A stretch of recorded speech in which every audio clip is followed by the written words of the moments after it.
Dossier numéro 3, Monsieur Jean, 72 ans, diabétique et hypertendu et conduit aux urgences pour baisse de l'acuité visuelle de l'œil droit, d'apparition brutale, survenue 1 heure auparavant. Au moment où vous l'examinez, les symptômes ont totalement régressé.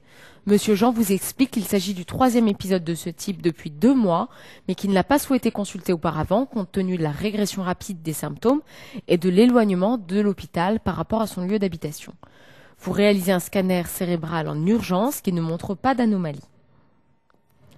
Première question, vous suspectez un accident ischémique transitoire, quelle en est la définition? Deuxième question, quel est le territoire vasculaire mis en jeu? Troisième question, quels sont les autres diagnostics à évoquer devant une cécité monoculaire transitoire? Quatrième question, vous réalisez un bilan complémentaire? Si oui, lequel? À l'examen clinique, vous retrouvez uniquement un souffle carotidien droit. L'écho Doppler des troncs supraortiques ainsi que l'angioscanner des troncs supraortiques montrent de manière concordante une sténose serrée à plus de 70% de la carotide droite. Quel geste chirurgical vous paraît nécessaire? Justifié. Un peu plus tard, Monsieur Jean refuse l'opération. Il quitte l'hôpital contre avis médical et contre l'avis de son épouse, qui compte autant que le nôtre. 2 mois plus tard, alors que vous êtes de garde aux urgences, il est amené par le SAMU pour déficit moteur de l'hémicorps gauche, survenu brutalement 6 heures auparavant. Alors que vous l'examinez, vous retrouvez des troubles de la vigilance, une hémiplégie gauche aux 3 étages, proportionnelle, avec hémi-hypoesthésie dans le même territoire, une déviation de la tête et des yeux vers la droite, une hémianopsie latérale homonyme gauche. Vous réalisez l'imagerie cérébrale suivante, interprétez-la. Numéro 7, quel est votre diagnostic? Et question 8, quelle est votre prise en charge au cours des 24 premières heures? Question numéro 1, vous suspectez un accident ischémique transitoire, je vous en demandais la définition. Pour cela, il y a la définition classique de l'OMS qui stipule qu'un AIT est une perte brutale d'une fonction cérébrale ou oculaire durant moins de 24 heures, supposée due à une embolie ou à une thrombose vasculaire. Pour moi, et pour grand nombre de spécialistes en France, cette définition est obsolète. Elle n'est plus utilisée actuellement parce qu'elle a été remplacée par une définition plus récente utilisée dans la conférence de consensus 2004 de l'ANAS qui définit l'AIT comme un épisode bref de dysfonction neurologique dû à une ischémie focale, cérébrale ou rétinienne dont les symptômes régressent typiquement en moins d'1 heure sans preuve d'infarctus aigu. Il y a 2 mots-clés dans cette définition. Déjà, un critère de durée. L'accident ischémique transitoire dure moins de 1 heure et non plus 24 heures et il n'y a pas de preuve d'infarctus aigu. Ce terme est un petit peu vague, mais on peut se dire que dans l'accident ischémique transitoire, on ne retrouvera pas de signes radiologiques, notamment sur l'IRM, d'accident ischémique constitué. Question numéro 2, quel est le territoire vasculaire mis en jeu? Vous connaissez bien le système de vascularisation cérébrale avec son système d'anastomose appelé polygone de Willis, qui comprend en avant les artères carotides internes, qui vont se prolonger latéralement par les artères cérébrales moyennes des 2 côtés. Elles vont donner en avant les artères cérébrales antérieures qui elles-mêmes vont communiquer par la communicante antérieure. Le système postérieur provient du tronc basilaire, lui-même issu des artères vertébrales.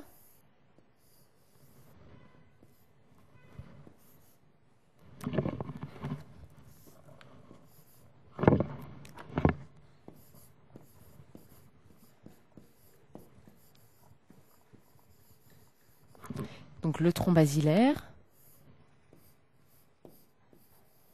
qui va donner, lui, 2 artères dites cérébrales postérieures. Ces artères cérébrales postérieures communiqueront avec la circulation antérieure par les communicantes postérieures. Donc deux systèmes, le système carotidien et le système vertébro-basilaire.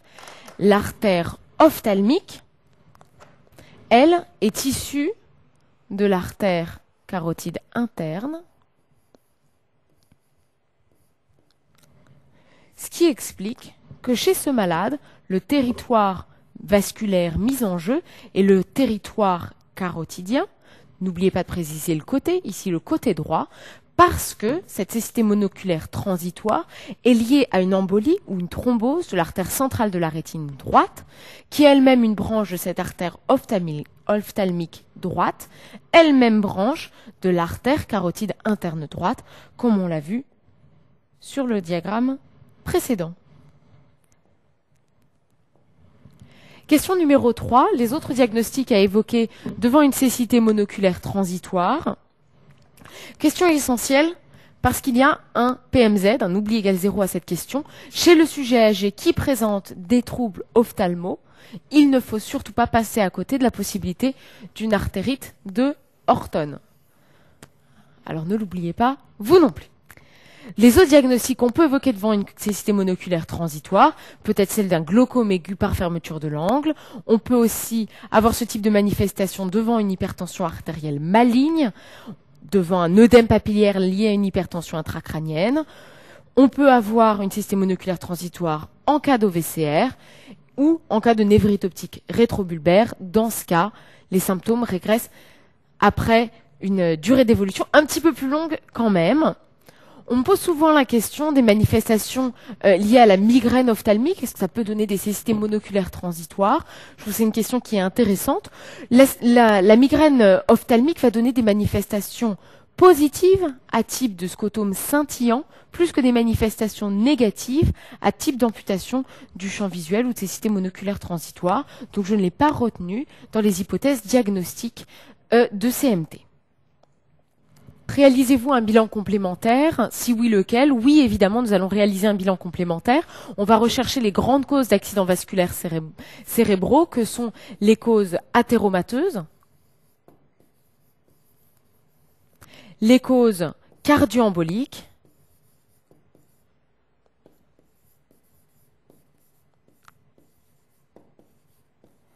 les dissections artérielles,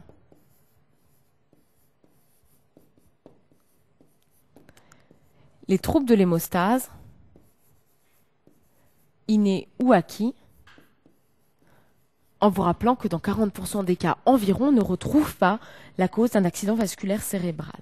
Donc le bilan, adapté à ces différentes étiologies, va être un bilan d'abord d'imagerie, un bilan fonctionnel. On va déjà évaluer la situation au niveau encéphalique, avec au mieux une IRM cérébrale, avec ses séquences de diffusion.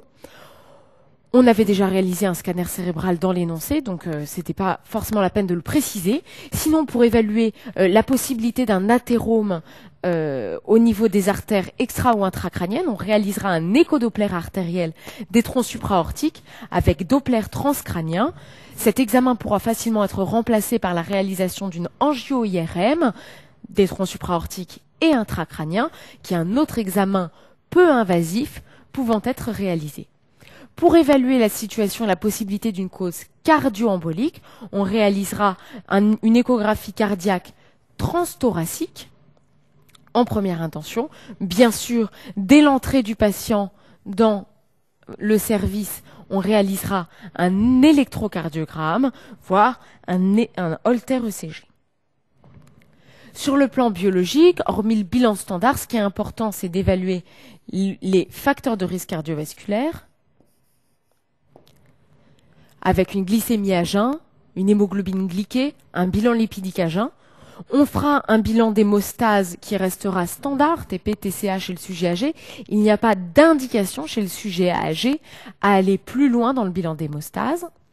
On réalisera bien sûr une vitesse de sédimentation, parce qu'on a toujours cette arrière-pensée de la maladie de Horton.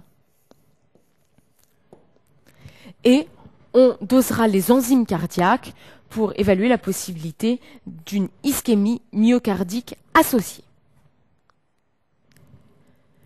À l'examen clinique, vous retrouvez uniquement un souffle carotidien droit. L'échodoppler des TSA ainsi que l'angioscanner des troncs supraortiques retrouvent de manière concordante une sténose serrée à plus de 70% de la carotide droite. Quel geste chirurgical vous paraît nécessaire, justifié? Le geste à réaliser, c'est celui d'une endartériectomie.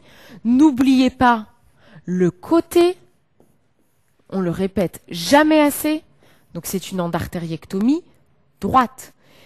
Pourquoi on peut proposer à ce patient une endartériectomie? C'est parce qu'il y a une sténose qui est serrée et symptomatique, c'est-à-dire qu'elle est du même côté que les symptômes qu'a présenté notre malade.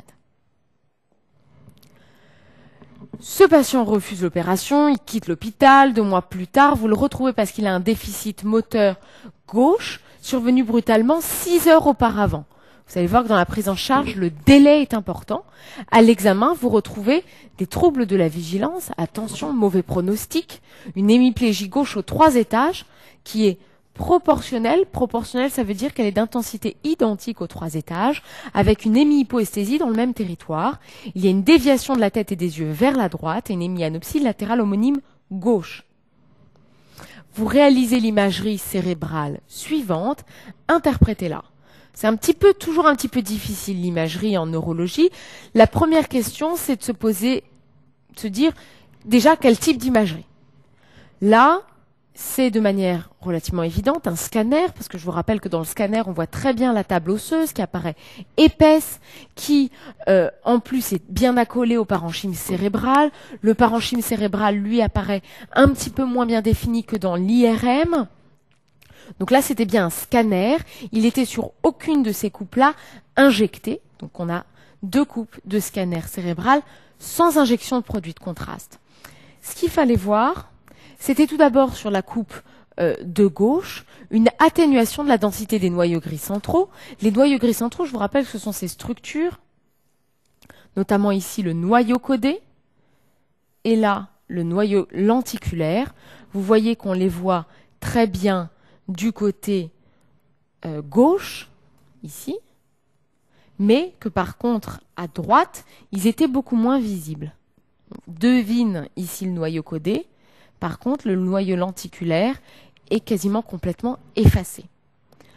Autre signe qu'on pouvait voir sur ce scanner cérébral, c'est l'effacement du ruban insulaire et des sillons corticaux. Je vous rappelle que là, on voit bien les sillons qui délimitent l'insula. Par contre, à droite, ils sont complètement effacés. Sur la deuxième coupe de scanner cérébral, qui est plus basse, on va voir une hyperdensité spontanée. Une hyperdensité, c'est quand ça apparaît plus blanc, qui est spontanée au niveau de la vallée sylvienne droite. La vallée sylvienne, c'est ce sillon dans lequel circule l'artère sylvienne. Et on vous voyez bien ici que l'artère cérébrale moyenne ou sylvienne droite apparaît spontanément plus blanche avec cet aspect de trop belle artère, ce qui est spontanément hyperdense au scanner cérébral. C'est du sang frais, donc ça correspond ici à un thrombus intraluminal frais de la sylvienne droite. Votre diagnostic, qui était là évident par les signes cliniques et la radiologie, c'était celui d'un accident ischémique cérébral, sylvien, droit, n'oubliez pas le côté, étendu, bien qu'on ne voyait pas des signes manifestes sur le scanner, on pouvait deviner par la clinique et ces signes de gravité, notamment les troubles de vigilance et la déviation de la tête et des yeux, qu'il s'agissait d'un accident ici massif. La prise en charge des 24 premières heures, c'est, je dirais, la question essentielle de ce dossier, parce que cette prise en charge va modifier le pronostic du patient si elle est bien mise en place. C'est tout d'abord précisé dans votre copie qu'il s'agit d'une urgence thérapeutique. C'est là un PMZ. L'hospitalisation, elle va devoir se faire en unité de soins intensifs. On a vu dans les différentes conférences de consensus que les unités de soins intensifs neurovasculaires avaient amélioré le pronostic des patients par leur prise en charge spécialisée. Vous allez ensuite mettre le patient en condition, donc des mises en condition réanimatoires, voie veineuse périphérique, sonde nasogastrique, oxygénothérapie adaptée à la saturation, sonde urinaire si nécessaire. Le but premier, dans le cas d'un accident vasculaire cérébral, va être de maintenir un bon débit sanguin au niveau encéphalique. Pour ça, on va devoir mettre en place plusieurs méthodes. Tout d'abord, un repos strict au lit. Ensuite, une bonne hydratation, même s'il s'agit d'un accident potentiellement massif, il va quand même falloir bien hydrater le patient et toujours avec du sérum physiologique. Ensuite, pour maintenir ce bon débit sanguin cérébral, naturellement, le corps va élever la tension artérielle. Il est important de respecter cette élévation de la tension artérielle. C'est précisé dans la conférence de consensus que ce respect de l'hypertension artérielle doit se faire jusqu'à des valeurs de 220 de systolique ou 120 de diastolique. C'est là encore un PMZ de cette question. Autre paramètre qui va modifier la souffrance encéphalique et la souffrance de cette zone de pénombre. La zone de pénombre, c'est la zone autour de l'ischémie qui est en souffrance mais pas encore morte, pas encore complètement ischémiée et qu'on peut sauver. Dans l'AVC, on va avoir une élévation de la glycémie chez tous les sujets, qu'ils soient ou non diabétiques. Or, cette élévation naturelle de la glycémie est délétère pour le malade et délétère pour la zone de pénombre. On va traiter donc de manière systématique l'hyperglycémie par de l'insuline rapide à la seringue électrique pendant les 24 premières heures. Ce traitement de l'hyperglycémie constitue un autre PMZ. Troisième paramètre qui va majorer la souffrance cérébrale, c'est l'hyperthermie. Donc là encore, traitement systématique par antipyrétique des températures de 37,5, 38 selon les services. Quatrième PMZ à ne pas oublier. Ce sont les prises en charge de ces différents facteurs qui ont fait toute la spécificité des urgences neurovasculaires et qui ont permis d'améliorer le pronostic des malades. On en vient au traitement étiologique, tout aussi important. Traitement étiologique chez ce patient athéromateux avec un accident massif qui doit passer par les antiagrégants plaquettaires. Il n'y a pas chez lui d'indication aux anticoagulants. Le traitement par antiagrégants plaquettaires doit se faire par un bolus d'aspirine AJ1, puis par un relais Péros. N'oubliez pas, chez le patient neurologique paralysé, la prévention des complications de décubitus qui passe par des mesures simples, comme les bas de contention, le nursing. On mettra en place les héparines de bas poids moléculaires à dose préventive dès la 24e heure pour ne pas majorer le risque hémorragique à la phase aiguë d'un accident vasculaire cérébral. Pareil, n'oubliez pas, patient paralysé, la kinésithérapie, ça fait partie de ces mesures simples qui rapportent des points à l'ENC et qui améliorent le pronostic des malades. La surveillance, ensuite, elle est horaire, réanimatoire. C'est un 5e PMZ de cette question. La surveillance, elle va porter déjà sur l'état neurologique du malade, son état de conscience qu'on évalue par le score de Glasgow et son état neurologique déficitaire qu'on évaluera par le score NIHSS qui a été développé spécifiquement pour la surveillance des patients atteints d'accident vasculaire cérébral. Ensuite, on surveillera les différents facteurs que sont la tension artérielle, la température et la glycémie pour pouvoir mettre en place les mesures adaptées qu'on avait détaillées un petit peu plus haut. Je vous rappelle les points importants de ce dossier.